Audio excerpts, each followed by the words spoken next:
च धर्मस्य सर्वधर्मस्वरूपिणे अवतारवरिष्ठाय रामकृष्णाय ते नमः। जननीं शारदां देवीं रामकृष्णं जगद्गुरुं पादपद्मे तयो श्रुत्वा प्रणमामि मुहुर्मुहुः। नमः श्रीयतिराजाय विवेकानन्दसूरये सच्चित्सुखस्वरूपाय स्वामिने तापहारिणे. அனைவருக்கும் வணக்கம். உலக மக்கள் அனைவரின் நலனுக்காகவும் ஸ்ரீ குருதேவரிடம் பிரார்த்தனை செய்வோம். ஓம் நமோ பகவதே ஸ்ரீ ராமகிருஷ்ணாய. இன்று நமது ராமகிருஷ்ண மடம் மிஷன் மற்றும் இது சார்ந்த எல்லா இடங்களிலும் ஸ்ரீ பலகாரிணி காளி பூஜை சிறப்பாக கொண்டாடப்பட்டு வருகிறது. இந்த பூஜை நமது மடங்களில் கொண்டாட காரணம் என்ன, அது தோன்றிய வரலாறு பற்றியும் நாம் இன்று பார்ப்போம். நம்ம அனைவரும் அறிந்தது போல குருதேவர் சின்ன வயசிலிருந்தே இந்த அவதாரம் எடுத்த நாளிலிருந்தே இந்த தெய்வீக சிந்தனையிலேயே வாழ்ந்து வந்ததை நம்ம அறிகிறோம். அவருக்கு ஒரு வயசு வரும்போது, 21 வயசு வரும்போது அவருக்கு திருமணத்துக்கான ஏற்பாடு செஞ்சுட்டு இருந்தாங்க. அப்பொழுது 5 வருடம் வயது கொண்ட அன்னை சாரதா தேவியை மணமுடிக்க ஏற்பாடு செய்தனர். குருதேவருக்காக எல்லா இடத்துலையும் பெண் தேடிக்கொண்டிருக்கும்போது யாரும் கொடுக்கவில்லை. அதுக்கு முன்னால் அவருடைய சாதனைகள், அவருடைய நடுவுடை பாவனைகள், அவரோட எல்லாத்தை பார்த்த மக்கள் அவர் ஒரு பித்து பிடித்தவன் என்று போல ஒரு எண்ணத்தில் அவருக்கு பெண் கொடுக்கவும் அந்த நேரத்தில் யாரும் முன்வரவில்லையோ தெரியலை. அப்போ குருதேவரே எல்லா இடத்துலையும் எதுக்காக அலைஞ்சு போகிறீங்க, எனக்காக இருக்கின்ற அந்த பெண் ஜெயராம்பாடியில் இந்த ராமச்சந்திர முகர்ஜி வீட்டில் இருக்காங்க, போங்கோ அப்படின்னு சொல்லும்போது அவங்களும் சரி ஏதோ சொல்கிறாரே அப்படின்னு சொல்லி போய் பார்க்கும்போது அவங்களும் முழு மனதோட கல்யாணத்துக்கு ஒப்புக்கொள்கிறாங்க. 5 வயது நிரம்பிய, சில நேரத்தில் சில இடங்களில் 7 வயதுன்னு சொல்கிறாங்க, 7 வயது நிரம்பிய சாரதம்மாவுக்கு குருதேவருக்கு ஒரு தெய்வீக கல்யாணம் நடக்குது. அதுக்கப்புறம் குருதேவர் தனது சாதனையை தொடர்ந்து தனது தட்சிணேஸ்வரத்தில் பூஜாரி வேலைக்காக கல்கத்தா தட்சிணேஸ்வரத்துக்கு வந்துடுறாரு. அன்னையார் தன்னுடைய பெற்றோரோடவே வாழ்ந்து வந்தார். அம்மாவுக்கு 18 வயதாகும்போது, அது கிட்டத்தட்ட அம்மா 1853 பிறந்தார். 1872 ஒரு விஷயமாக குருமராஜ் பார்க்கணும்னு சொல்லி, அவரோட இருக்கணும்னு சொல்லி அம்மா தட்சிணேஸ்வரத்துக்கு வந்து குருமராஜோட தங்க ஆரம்பிப்பார். அந்த நேரத்தில் அவர் முதல்ல வரும்போது கேள்விப்பட்டு வந்த அப்பேற்பட்ட ஒரு பைத்தியக்காரனோ இல்லை ஒரு பித்து பிடித்தவனாகவோ குருதேவர் இருக்கவில்லை. அன்பே உருவான ஒரு குருதேவராக இருந்ததை பார்த்துட்டு அம்மாவுக்கு ரொம்ப சந்தோஷம். இருந்தாலும் குருதேவருக்கு இந்த ஆன்மீக பாவ நிலையில் அடிக்கடி செல்வதால் கூட இருந்து சேவை பண்ணணும்னு குருதேவர் சொல்லியிருக்காரு. அதை ஏற்றுக்கொண்டு அம்மா வந்திருக்காங்க. ஸோ அப்போ அம்மாவும் அங்கே தட்சிணேஸ்வரத்தில் நகபத்தில் தங்கியிருந்தாங்க. இவங்களுடைய திருமணம், இவங்களுடைய உறவு இதெல்லாம் மிகவும் தனித்துவமானது. எல்லா சாதாரண மக்களை போன்று இல்லாமல் ஒரு மிக மிக புனிதமான ஒரு திருமணமாக அமைந்தது, வாழ்க்கையும் அமைந்திருந்தது. ஒருத்தர் தெய்வீகமாகவே பாவனை செய்து தெய்வீகமாகவே உண்மையிலேயே உணர்ந்து வாழ்ந்து வந்தனர். அந்த கட்டத்தில் தான் இந்த குறிப்பிட்ட நாள் பலகாரணி காளி பூஜைங்கிற ஒரு நாள் வருது. பொதுவாக இந்த மாதங்களில் தான் வருது. ஜூன் மாதங்களில் பொதுவாக வருவதுண்டு. அந்த நாளில் எல்லா அம்பாள் கோயிலிலும் வட இந்தியாவில் குறிப்பாக வங்காளத்தில் சிறப்பாக பூஜை நடக்கிறது. பலகாரணி பூஜைன்னா நமது கர்ம வினைகள், நமது நல்லது கெட்டது எல்லாத்தையும் அம்மாவுக்கு ஒப்படைத்தல் என்று அர்த்தம். அம்மா அப்படி அதெல்லாத்தையும் ஏற்றுக்கொண்டு நம்மளை விடுதலை செய்கிறாள், நமக்கு முக்தி அளிக்கிறாள் என்பது இதனுடைய தாற்பயம். அப்படி இந்த பலகாரணி பூஜையில் தக்ஷிணேஷ் காளி கோயிலில் காளி தேவிக்கு பூஜை நடக்குது. அது ஒரு பக்கம். குருதேவர் தனது அறையிலேயும் இந்த பூஜை பொருட்கள் எல்லாம் கொண்டு வந்து இன்னொரு பூஜைக்கான ஏற்பாடு செய்து கொண்டிருந்தார். ராம்லால், குருதேவருடைய இந்த உறவினர் ராம்லால் குருதேவருக்கு உதவி பண்ணுறார். இவர் சொல்கிறாரு, அப்பா இன்னைக்கு காளி பூஜை, இந்த ரூமிலேயும் ஒரு பலகாரணி காளி பூஜை நான் செய்கிறேன், வேணுங்கிற ஏற்பாடெல்லாம் பண்ணிடுன்றார். அவரும் அதே முறைப்படி பண்ணுறார். சாயந்தரமாக குருதேவர் அப்படியே போய், அந்த அம்மா அடிக்கடி குருதேவர் அறைக்கு வர்றதுக்கு வாய்ப்பு கம்மி. அதனால் சில விஷயங்களை குருதேவரே நேராக சொல்லி, அம்மா நகபத்தில் குருதேவர் அறையை தாண்டி கொஞ்சம் தூரம் இருக்குது, அங்கே போய் அம்மாவுக்கு சொல்கிறாரு, இந்த பாரு, இன்றைக்கி என்னுடைய ரூமில் சாயந்தர பூஜைக்கு ஏற்பாடு பண்ணியிருக்கேன், நீ வரணும் அப்படிங்கிறார். சரி, அம்மா நினச்சாங்க, சரி பூஜை பண்ணுறாரு, அதை பார்க்குறதுக்காக கூப்பிடுறாரோன்னு நினச்சிருக்காரு, எப்படி தெரியல. அம்மாவை சரின்றாங்க. சாயந்தரம் 9 மணி ஆகுது. காளி கோயிலில் பூஜை சிறப்பாக போய் கொண்டிருக்கிறது. அதே நேரத்தில் 9 மணிக்கு குருதேவர் அழைப்பின் பேரில் அம்மா குருதேவர் ரூமுக்கு வர்றாங்க. வந்து ஒரு ஓரமாக உட்காந்துருப்பாங்க. குருதேவர் எல்லா வித பூஜைகளுக்கான ஏற்பாடும் செய்து கொண்டு பூஜை செஞ்சுட்டே இருக்காரு. அம்மா அந்த ஓரத்தில் உட்காந்து பார்க்குறாரு. ரிச்சுவல்ஸ் எல்லாம் கொஞ்சம் பண்ணக்கப்புறம் அம்மாவை அந்த ஒரு தேவி உட்காருவதற்காக ஒரு ஆசனம் அங்கே இருக்கும். ஒரு மனை போட்டு அதில் அலங்காரம் செய்யப்பட்டு அந்த மனை இருக்கும். அதில் வழக்கமாக என்ன ஒரு என்னன்னா, அந்த நேரத்தில் அம்மாவை வாழ்ந்து உட்கார சொன்னால் அந்த பராசக்தியை உட்கார்ந்து அந்த பூஜை ஏற்றுக்கொள்வதாக ஐதீகம். இந்த குருதேவர் பூஜைக்கான எல்லாம் ஏற்பாடு செஞ்சு இந்த ஆஜ்மானங்கள் ரிச்சுவல்ஸை கொஞ்சம் ஸ்டார்ட் பண்ண உடனே சாரதா அம்மா உட்கார்ந்தது அம்மாவை கூப்பிட்டு, நீ இங்கே உட்காரு அப்படிங்கிறாரு. அம்மாவும் இந்த குருதேவருடைய அறைக்குள்ளே போன உடனே மனம் மிக உயர்ந்த நிலைக்கு போயிடுது.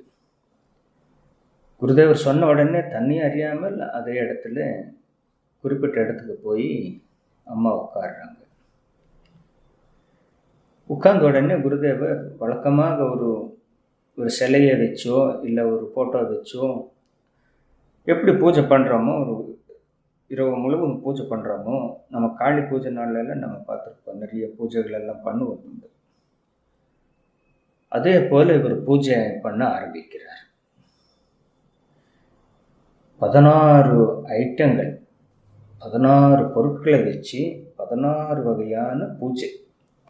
அதுதான் ஷோடச பூஜை என்று கூறு.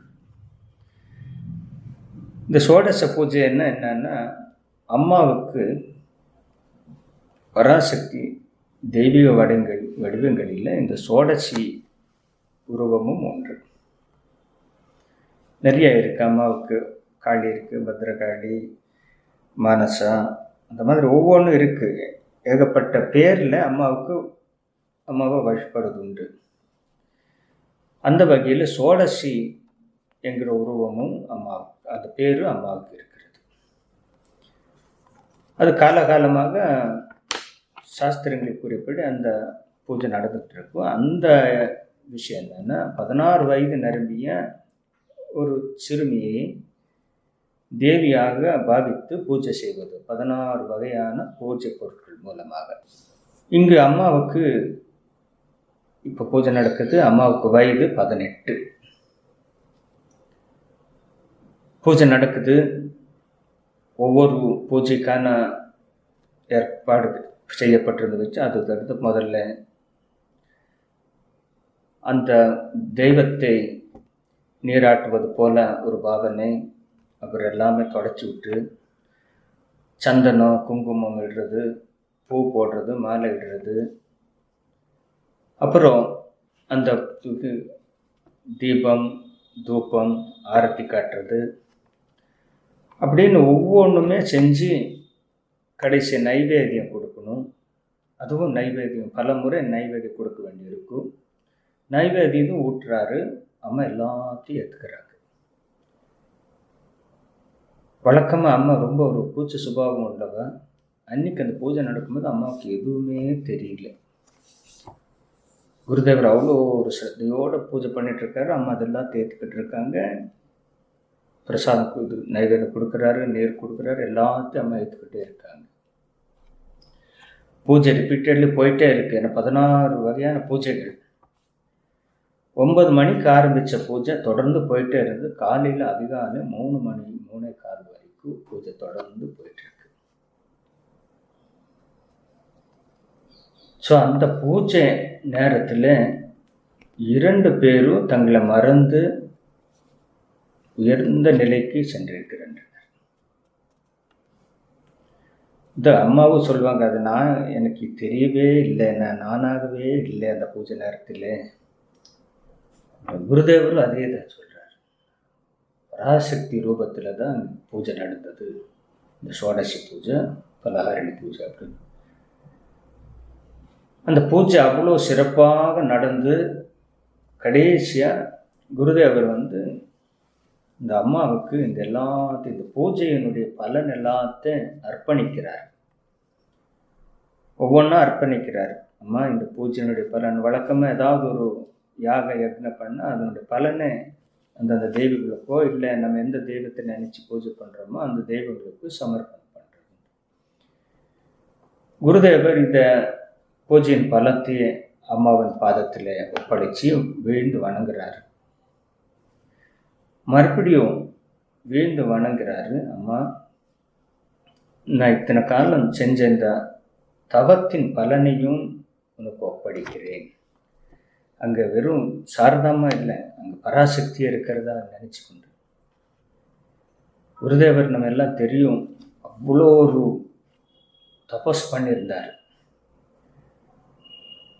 பல வருடங்கள் நீராகாரம் அது கூட இல்லாமல் 6 மாத காலம் சொல்கிறாரு. தன்னோட கண் மூடாமே இருந்திருக்கு. அப்புறம் கண்ணு மூடி திறக்கிறங்கிற அந்த பழக்கமே மறந்து போனதுக்கப்புறம் அழுகிறாரு. ஐயோ, இப்படி இந்த பழக்கமே என்னை விட்டு போயிடுச்சே அப்படின்னு அந்த 6 மாதம் தூங்குறதே கிடையாது. ஒரு நிமிடம் கூட தூங்குறது கிடையாது. அந்த அளவுக்கு தபஸ் பண்ணியிருக்கிறார். குருதேவர் சொல்கிறார், என்னுடைய தவ காலத்தில் உடம்பெல்லாம் அவ்வளோ எரியும். நான் நிலத்துல எல்லாம் தட்சிணேஸ்வர நிலத்தில் புரண்டு இது பண்ணுவேன். வலி தாங்காமல் படுத்திருப்பேன். நான் எந்திரிச்சு பார்த்தா நான் எந்த இடத்துல படுத்திருந்தானோ அந்த இடம் சாதாரண மண்ணிறம் இருக்கிற அந்த மண் வெந்து செங்கல் மாதிரி சிவப்பு கலர் ஆகிடுது. அந்த அளவுக்கு உஷ்ணம் என்னுடைய பாடியிலிருந்து இந்த நிலத்துக்கு போயிருக்கு அப்படிங்கிறார். ஆச்சரியமாக இருக்கும். செங்கல் சூழலில் சாதாரண செங்கல், ஒரு மண் கலர் இருக்கிற செங்கல் அவ்வளோ நெருப்பு பற்ற வச்சு அதுக்கப்புறம்தான் அது செங்கல் வடிவத்தில் சிவப்பு நிறமாக வரும். இது என்னன்னா, குருதேவர் படுத்த இடம். அவர் வெறும் உடம்போடு அந்த தட்சிணேஸ்வரத்தில் ஏதோ ஒரு இடத்துல படுத்திருப்பார். அவர் அந்த உஷ்ணம் எல்லாம் அந்த அதில் மண்ணில் இறங்கி அவர் எந்திரிச்சதுக்கப்புறம் அந்த இடம் செங்கல் மாதிரி வெந்து போயிருக்குன்னா எந்த அளவுக்கு கோர தபஸ் பண்ணியிருப்பார். அப்புறம் பலர் பல வைத்தியங்கள் எல்லாம் சொல்கிறாங்க இந்த சூடை தணிக்கிறதுக்கு, அவருடைய இயல்பு வர்றதுக்காக. அப்புறம் பைரவ பிராமணி தான் நமக்கு தெரியும். இது சைத்தன்யருக்கும் இதே மாதிரி இப்படி ஒரு சூழ்நிலை வந்தது. அந்த நேரத்தில் அவர் உடம்பு முழுக்க சந்தனத்தை அரைச்சி பூசினாங்க. அதனால் அவர் உடம்பு தன்மையானது, இந்த சூடு தணிஞ்சது. அதனால் நானும் பண்ணுறேன்னு அந்த அம்மா பண்ணுறாங்க. அதுக்கப்புறம் அந்த வேதனை குறையுது. அது இல்லாமல் எத்தனையோ மார்க்கங்கள் மூலமாக குருதேவர் தபஸ் பண்ணியிருக்கிறார். இந்து மதத்தில் இருக்கிற எல்லா மார்க்கங்கள், இந்து மதத்தில் எத்தனையோ 5-6 சாஸ்திரங்கள் இருக்குன்னு சொல்லுவாங்க. சைவம், வைஷ்ணவம், கணபத்தியம், கௌமாரம், சாக்தம், இது மாதிரி 6 விதமான வழிமுறைகளிலும் குருதேவர் சாதனை செஞ்சு, அதையும் தாண்டி மற்ற மதங்களான இஸ்லாமியர், கிறிஸ்துவ மதங்களிலும் அவர் சாதனை செய்து அந்த உயர்ந்த நிலையை அடைந்ததை நம்ம அவருடைய வாழ்க்கையிலிருந்து அறிகிறோம். அப்பேற்பட்ட அந்த சாதனைகளின் பலன்கள் எல்லாமே இன்னைக்கு அம்மாவுடைய காலடியில் ஒப்படைக்கிறார். ஒப்படைச்சு, அம்மா ஓம் சர்வமங்கள மங்கல்யே சிவே சர்வார்த்த சாதிக்கே சரண்யே திரையம்பகி கௌரி நாராயணி நமோஸ்துதே சிருஷ்டிஸ்திதி விநாசானாம் சக்திபூதே சனாதனி குணாஸ்ரயே குணமயி நாராயணி நமோஸ்துதே சரணாகத தீனார்த்த பரித்ராண பராயணி சர்வஸ்யாப்திஹரே தேவி நாராயணி நமோஸ்துதே ஜெய நாராயணி நமோஸ்துதே ஜெய நாராயணி நமோஸ்துதே அப்படின்னு நம்ம இந்த பாடலை நம்ம எப்போதும் பாடுறது உண்டு ஆரத்தி டைமில். இந்த பாடலையும் பாடி அம்மாவுக்கு மீண்டும் மீண்டும் வணங்கி, கடைசி தங்கிட்டு இருந்த ஒரே ஒரு அந்த ஜபமாலை, ஒரு சாதனை டைமில் வச்சு அந்த ஜபமாலையும் அம்மாவுக்கு கொடுத்துட்றார்.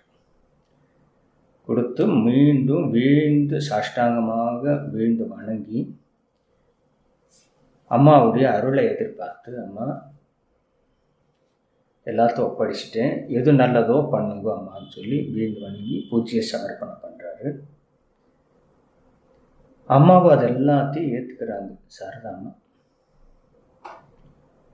அந்த நிகழ்வோடு என்ன ஆகுதுன்னா, இந்த பூஜையின் மூலம் அந்த பூஜைக்கு முன்னால் இருந்த அந்த ராமச்சந்திர முகர்ஜி ஷியாம சுந்தரியின் புத்திரியான சாரதை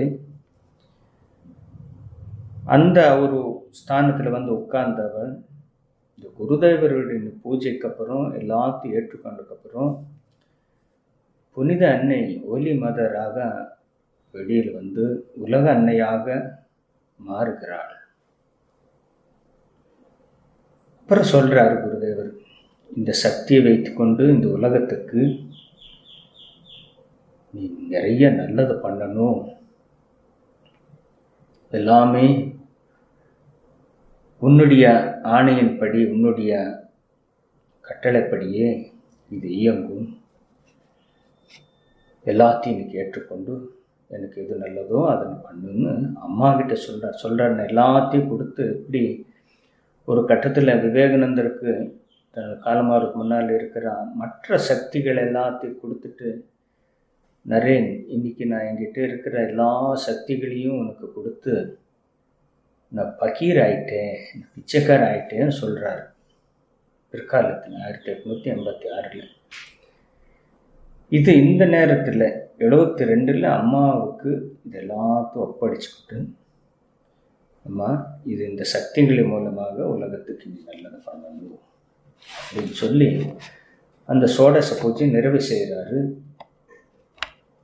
சாரதாம்மாவும் அது வரைக்கும் ஒன்றுமே தனக்கு உணர்ச்சியே இல்லை, இந்த உலகத்தில் இருக்கிற உணர்ச்சியே இல்லை, எல்லாத்தையும் மரணம் உயர்ந்த நிலைக்கு போயிருக்கு, தேவியாகவே அங்கே ஆகிவிடுகிறாள் அம்மா. இது வெறும் ஒரு அடையாளத்துக்காக மட்டும் இல்லாமல் ஒரு ஆழமான ஆன்மீக அனுபவமாக இருந்தது. அவர் அம்மா சொல்கிறாங்க, இதன் மூலமாக குருதேவர் என்ன ஃபியூச்சரில் எதிர்காலத்தில் தனக்கு அப்புறம் சாரதாம்மா இந்த உலகத்துக்கு மிகப்பெரிய ஆன்மீக வழிகாட்டியாக இருப்பார்கள். எண்ணற்ற பக்தர்களுக்கு அமைதியையும் நிம்மதியை தந்து ஆன்மீக வழிகாட்டியாக இருப்பார்கள் என்பதை உறுதிப்பட செஞ்ச ஒரு நிகழ்ச்சி தான் இந்த நிகழ்ச்சி சொல்லுகிறார்கள். அப்பேற்பட்ட அந்த பூஜை ஏற்றுக்கொள்கிற சக்தியும் அம்மா கிட்ட இருந்திருக்கு. அதுதான் எல்லாம் விட முக்கியம் பாருங்க. அம்மாவும் ஒரு தெய்வ பிறவியானதுனால தான் அதாவும் ஏற்றுக்கொள்ள முடிஞ்சது.